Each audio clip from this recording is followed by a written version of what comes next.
Seringkali kita mengira pahala itu hilang hanya karena dosa besar, padahal ada kebiasaan harian yang terlihat ringan, nyaris tak terasa, namun perlahan menggerogoti amal seperti rayap memakan kayu dari dalam.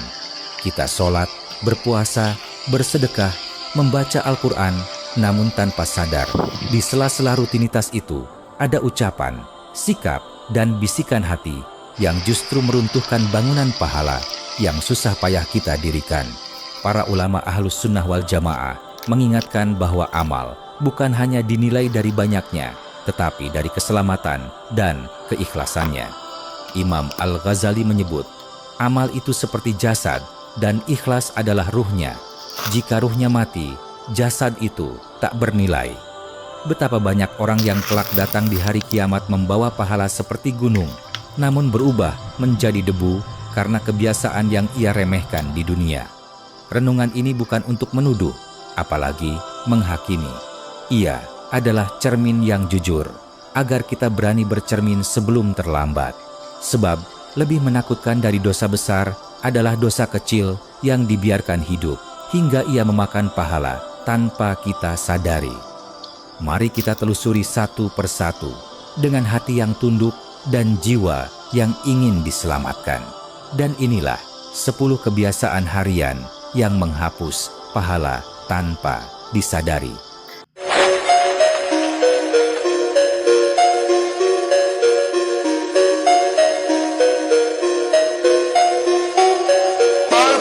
Berdusta meski bercanda. Ada dusta yang dibungkus tawa, ada kebohongan yang disamarkan dengan alasan sekadar bercanda. Lisan bergerak ringan, senyum mengembang, orang-orang tertawa, namun di langit satu catatan hitam dituliskan. Rasulullah dengan tegas memperingatkan, celakalah orang yang berbicara lalu berdusta agar orang lain tertawa. Hadis riwayat Abu Dawud. Celaka bukan kata yang ringan, ia adalah ancaman, bukan sekadar nasihat. Imam An-Nawawi menjelaskan bahwa dusta tetaplah dusta, baik serius maupun bercanda, karena hakikatnya adalah menyampaikan sesuatu yang tidak sesuai kenyataan. Imam Ibnu Hajar Al-Asqalani menambahkan, kebiasaan berdusta dalam hal kecil akan membuka pintu bagi dusta yang lebih besar, hingga lisan kehilangan rasa takut kepada Allah. Dari sinilah pahala mulai terkikis, sedikit demi sedikit, tanpa terasa. Sering kita mengira Allah Maha Pengampun, lalu meremehkan dosa lisan. Padahal, lisan adalah anggota tubuh yang paling cepat menjerumuskan manusia. Satu kalimat dusta bisa merusak kejujuran hati, memadamkan cahaya amal, dan menumbuhkan kebiasaan meremehkan kebenaran. Imam Al-Ghazali mengingatkan, jika lisan rusak, maka rusaklah hati. Dan jika hati rusak, amal tak lagi bernilai. Tertawa karena kebenaran adalah ibadah. Namun tertawa karena dusta adalah api yang memakan pahala.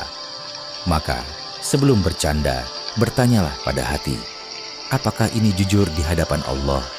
Karena pahala yang hilang seringkali bukan karena maksiat besar, melainkan karena dosa kecil yang terus kita tertawakan. 2. Mengungkit-ungkit sedekah.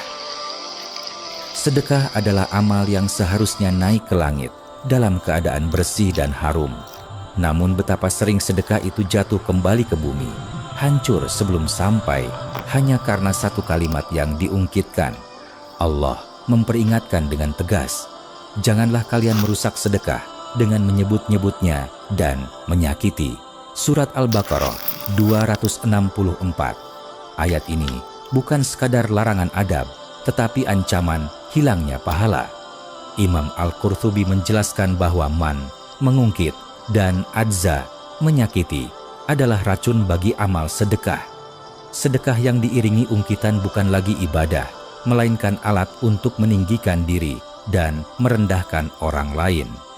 Imam Ibnu Katsir menegaskan, amal seperti ini diserupakan Allah dengan batu licin yang tertimpa hujan deras. Tampak ada tanahnya, namun hakikatnya kosong, tidak menyisakan apapun. Seringkali ungkitan tidak muncul dalam bentuk kasar, tapi dalam kalimat halus. Dulu saya yang bantu kamu, atau coba ingat, siapa yang menolongmu. Kalimat-kalimat ini terdengar biasa di telinga manusia, namun di sisi Allah bisa menjadi sebab gugurnya pahala yang telah susah payah dikumpulkan.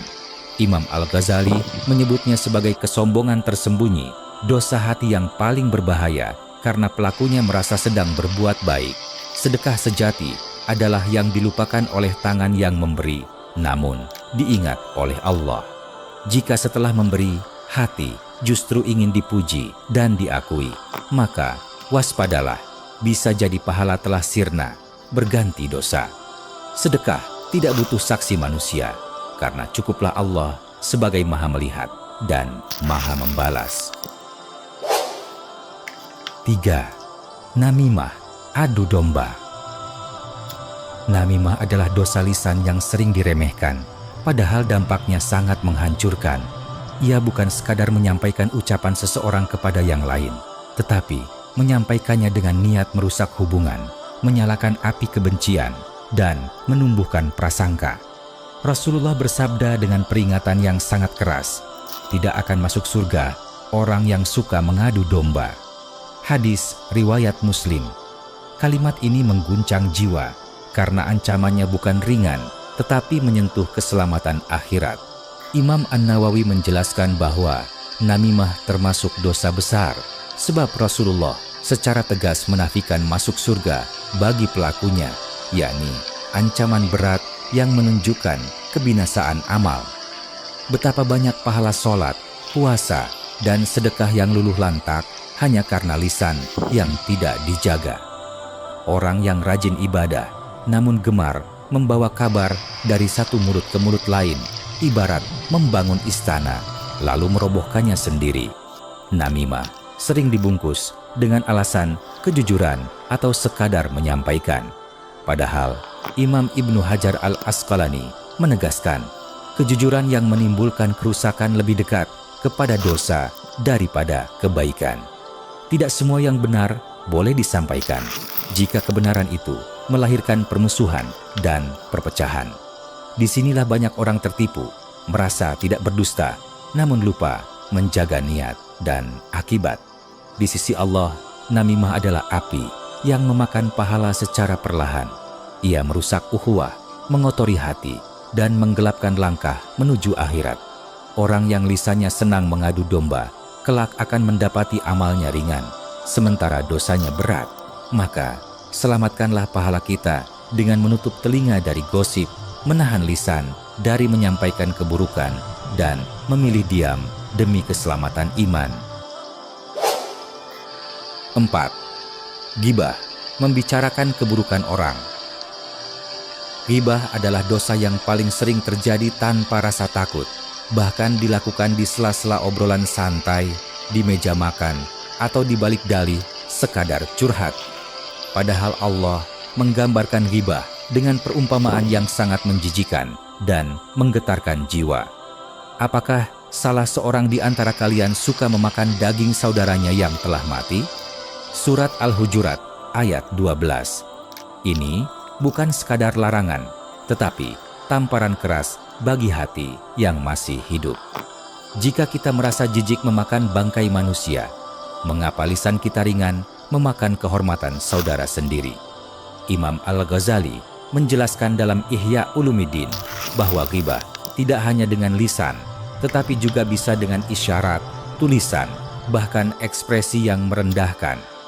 Setiap cara yang menyingkap aib seorang muslim yang ia tidak sukai, meski itu benar, tetaplah ghibah.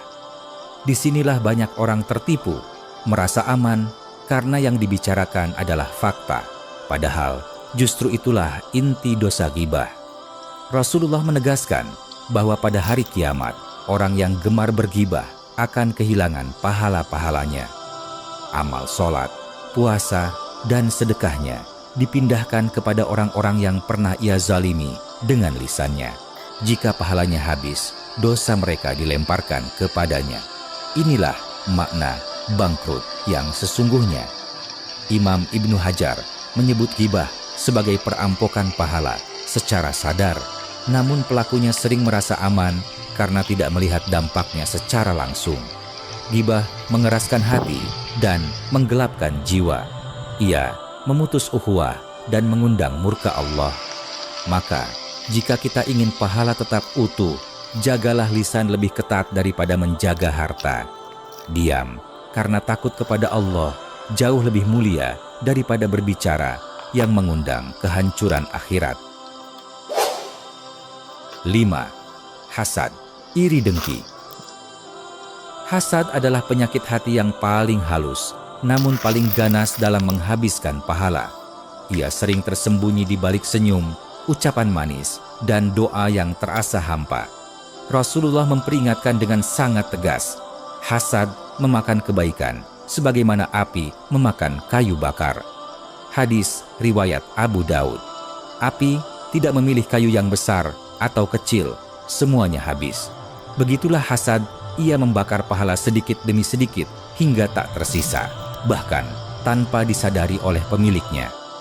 Imam An-Nawawi menjelaskan bahwa hakikat hasad adalah membenci nikmat yang Allah berikan kepada orang lain dan berharap nikmat itu hilang. Ini bukan sekadar perasaan cemburu biasa, tetapi protes batin terhadap pembagian takdir Allah. Karena itulah para ulama menyebut hasad sebagai dosa hati yang berbahaya, sebab ia berkaitan langsung dengan buruk sangka kepada Allah. Seakan-akan hati berkata, mengapa dia, bukan aku? Padahal Allah maha bijaksana dalam setiap pemberiannya. Imam Al-Ghazali menambahkan bahwa hasad melahirkan dosa-dosa lain, ghibah, namimah, kedustaan, dan permusuhan. Satu penyakit ini bisa membuka pintu bagi banyak keburukan. Hati yang dipenuhi hasad tidak akan pernah tenang, karena ia selalu membandingkan dirinya dengan orang lain, bukan dengan nikmat Allah yang telah ia terima. Akhirnya, ia sibuk menghitung kelebihan orang lain, namun lupa mensyukuri karunia Rabb-Nya sendiri. Hasad juga menghalangi doa untuk dikabulkan. Bagaimana mungkin malaikat mendoakan kebaikan bagi seseorang yang hatinya dipenuhi kebencian terhadap saudara seimannya? Imam Ibnu Hajar mengingatkan bahwa hasad adalah api batin yang membakar hubungan sosial sekaligus tabungan akhirat. Obat hasad adalah ridho dan syukur. Mendoakan kebaikan bagi orang yang kita iri adalah obat yang pahit namun menyelamatkan. Karena hanya hati yang bersih dari hasad yang akan sampai kepada Allah dengan pahala yang utuh dan jiwa yang tenang.